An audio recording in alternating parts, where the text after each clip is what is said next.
What's good, YouTube? It's your boy K Flex. I'm back here with another video, and there was a article that came out yesterday, guys. And I knew that the Dolphins offseason was horrible, but I did not think it was this bad. Now, this article was posted on the Sentinel.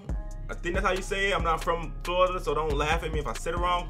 But I will leave a link in the description below, but it really just goes over all the Dolphins offseason moves, which I'm about to go over right now. Like, I knew all of these moves were awful when it first happened, but like, I actually believed in, like, I guess I just believed too much. But now that the season's over and the smoke settled, or the dust, or whatever that analogy goes, I don't know, you can really see that, oh my God, these were the worst moves ever. Alright, so just starting from the beginning, moving up Matt Bert to defensive coordinator after Vance Joseph left, which I ain't like Vance Joseph in the first place.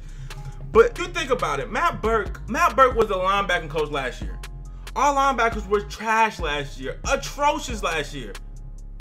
And then he gets moved up to defense. Like, I'm gonna tell you right now, it just, from the start, it never made sense to me, guys. I wish I had a YouTube back then, especially when Jay Cutler got signed, guys. If you think I've ever been mad in my life, if you think I've been mad on any of these videos, if I had a YouTube video, or I mean a YouTube channel, I had a YouTube channel, but I wasn't making Dolphins videos. If I had a YouTube channel when we first signed Jay Cutler, that hour.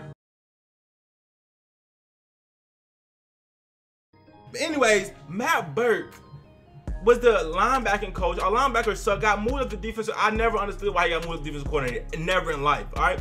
But then again, I always just have to trust the process. So I was thinking maybe, like I don't gonna lie, I put all this on Adam Gase. So I was like, Adam Gase knows what he's doing, moving him up. Obviously, he didn't, because we actually gave up more points than we did last year, this year, and like we've gotten worse on like everything. Our defensive line has gotten worse. Our linebackers still is trash. Our defensive backs are, I feel like they play better this year, but our defense as a whole has gotten worse. So Matt Bert was a terrible, terrible decision, guys. And like this article says, every single decision that Miami Dolphins made this offseason was a bad one. There's only one decision that was good, and I will talk about that at the end of the video. But anyway, the second decision that Miami Dolphins made this offseason was signing Julius Thomas. Now, I knew Julius Thomas was an old, washed up product of Peyton Manning tight end. You feel me? I knew he wasn't good, and it proves it in Jacksonville. But like I said, bro, like all these decisions I knew was some shit, bro. But like I said, you just gotta trust the process sometimes. So I was like, you know what? Adam Gase knows what he's doing. Like that's how I justified every decision that was made this season, was Adam Gase knows what he's doing. And I don't know if he's the one deciding all of this or who's picking these guys, but whoever is the talent evaluator he has. Anyway, so you get Julius Thomas. He's awful. He's trash. He tried at the end of the year, but now he's out for 2 games. First of all, if you're gonna be as injury prone as Julius Thomas, you have to at least be good. You can't be trash and injury prone. It just don't work like that. Like Gronkowski, he's injury prone. Well, not. I mean, he'll get hurt every now and again, you know what I'm saying? He might miss a couple games, but he's so great that it's kind of worth it. But you can't just be injury prone and trash. It just don't work like that. And making that much money too. Julius Thomas is not coming back next year. Now let's talk about the decision to sign Jay Cutler after Ryan Tannehill got hurt. Now listen, guys, we all knew as a collective, okay? I don't care. I know it's a lot of different fans in this comment section. If you're a fan of the Dolphins, I know it's a lot of different kind of, and y'all on different ends. I could think that we all as collective, when we signed Jay Cutler, we all knew that this wasn't gonna work out. All right? Jay Cutler is who we thought he was. So that's why, like, a lot of people be mad at Jay Cutler for this terrible season that he's having. Not terrible, he's having a decent, I guess. It's a Jay Cutler type season, you feel me? A lot of people get mad at him for playing like Jay Cutler. Like, you can't get mad at Jay Cutler for playing like Jay Cutler. You should get mad at the people that signed Jay Cutler. Like, I was so upset when Miami Dolphins first signed Jay Cutler. You wouldn't even wanted to see me, but like I said, I justify all these decisions by saying, you know what I'm saying? I trust in Gase. It is what it is. The next bad decision we made was moving Laremy Tunsil to left tackle. We got rid of Brandon Albert, moved Laremy Tunsil to left tackle. And I mean, I thought he was going to do good right there, but obviously, you know what I'm saying, he played decent. He has, according to his article, 9 pre-snap penalties, which is the most in the league. It's just crazy, man. Like, it's just every single last move. Y'all keep watching this video. I'm just gonna keep naming all players. Every single move we made this season didn't work out. Offseason didn't work out. That's just crazy to me. Then you got Maxwell and Alonzo. that whole situation. All right, Maxwell, we got cut halfway through the season. I know this wasn't this offseason when we signed Maxwell. We got Maxwell, but Maxwell got cut half through the season. And then if you look at Alonzo, he got a new contract, and I don't even have to speak on Alonzo. If you watch any Dolphins game in the world, you already know that that wasn't a smart decision to give him another contract.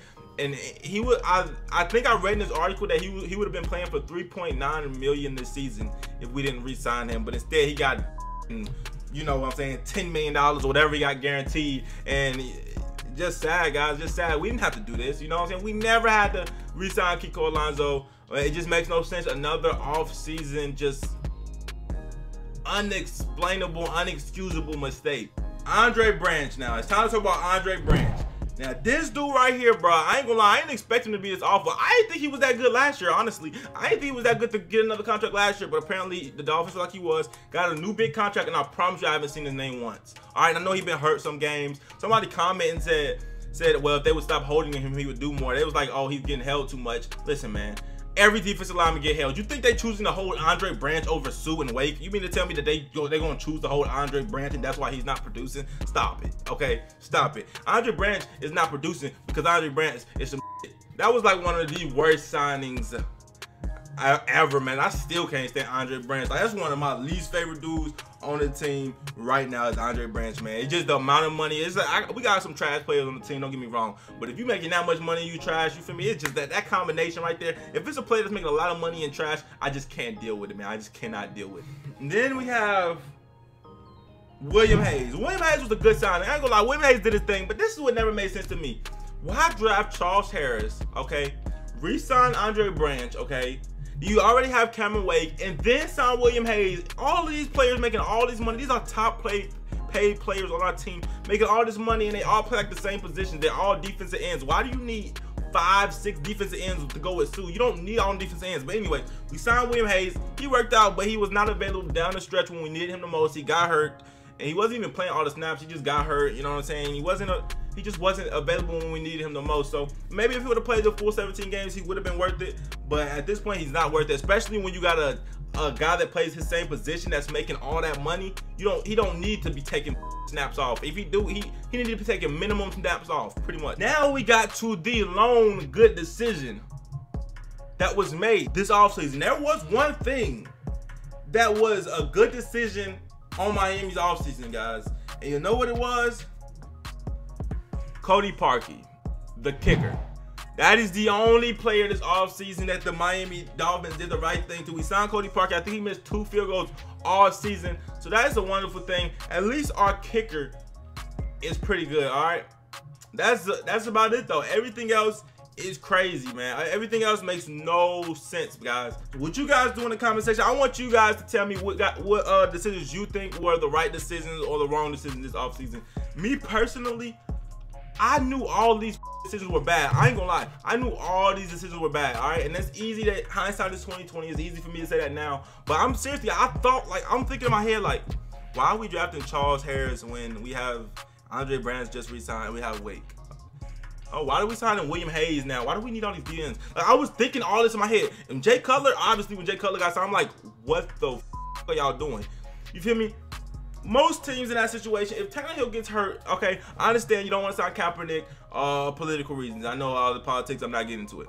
But at least you could have did was get a young quarterback. We have David Fales or whoever to start in his place, or maybe even Matt Moore, who we already have on the roster. Could have saved $10 million that way, and maybe this wouldn't have been such a wasted season. Maybe if we could have seen some young potential this season. Instead, this is completely wasted on a quarterback who he knew wasn't going to get us nowhere, and now he's leaving after next season because he already said he's not coming back. If he don't plan on playing, he already said he's not playing if he's not starting, and Jay Cutler's not starting next season, so he's out. So you just wasted to go 6-10 or 7-9. You know what I'm saying? And then we got rid of Jay Ajayi. I mean, this team just fell apart, man. It's just insane. We got rid of Jay Ajayi. Obviously, Kenyan Drake is good enough, though. That was a good move to trade him. I just wish it was more that Miami Dolphins had got for him, but that was a good move to trade him. But if y'all look, man, this is crazy, man. If you really, like, think about it, man. Just think about it. I've been hitting at this all season. I'm like, we suck. All these new players suck, but man, it's crazy, dude. You'll be surprised, man. Make sure y'all read this article. Check out this article. It's written by Dave Hyde. It goes maybe into more depth than I did. It's on Sentinel, like I said. Let me know what you guys think, though. We don't have nothing else to say about this. It's just a crazy offseason, like the worst offseason that Miami could have ever had.